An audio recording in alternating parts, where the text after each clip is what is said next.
నవరాత్రుల్లో అమ్మవారు వివిధ రూపాల్లో దర్శనమిస్తూ భక్తులను కటాక్షిస్తుంటారు. మొదటి రోజు బాలా త్రిపుర సుందరీదేవి. నైవేద్యం తీపి బూందీ, శనగలు లేదా పెసరపప్పు పాయసం. వస్త్రం ఆరెంజ్ రంగు చీర. రెండవ రోజు గాయత్రీదేవి. నైవేద్యం రవ్వ కేసరి పులిహోర. వస్త్రం నీలం రంగు చీర. మూడవ రోజు అన్నపూర్ణాదేవి. నైవేద్యం దద్దోజనం కట్టె పొంగలి. వస్త్రం పసుపు రంగు చీర. నాలుగవ రోజు కాత్యాయనిదేవి. నైవేద్యం బెల్లమన్నం, అన్నం ముద్దపప్పు. వస్త్రం పూర్తి ఎరుపు రంగు చీర. ఐదవ రోజు మహాలక్ష్మీదేవి. నైవేద్యం పూర్ణాలు, క్షీరాన్నం, బెల్లం లేదా పంచదారతో చేసినది. వస్త్రం గులాబీ రంగు చీర.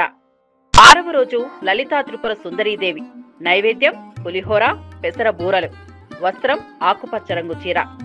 ఏడవ రోజు మహాచండీదేవి. నైవేద్యం లడ్డూ ప్రసాదం. వస్త్రం ఎరుపు రంగు చీర. ఎనిమిదవ రోజు సరస్వతీదేవి. నైవేద్యం పరమాన్నం, అటుకులు, బెల్లం, శనగపప్పు, కొబ్బరి. వస్త్రం తెలుపు రంగు చీర. తొమ్మిదవ రోజు దుర్గాదేవి. నైవేద్యం గారెలు, నిమ్మరసం కలిపిన అల్లం ముక్కలు. వస్త్రం ఎరుపు రంగు చీర. పదవ రోజు మహిషాసురమర్దినీదేవి. నైవేద్యం చక్కెర పొంగలి, పులిహోర, గారెలు, వడపప్పు, నిమ్మరసం, పానకం. వస్త్రం ఎరుపు రంగు చీర. 11వ రోజు రాజరాజేశ్వరీదేవి.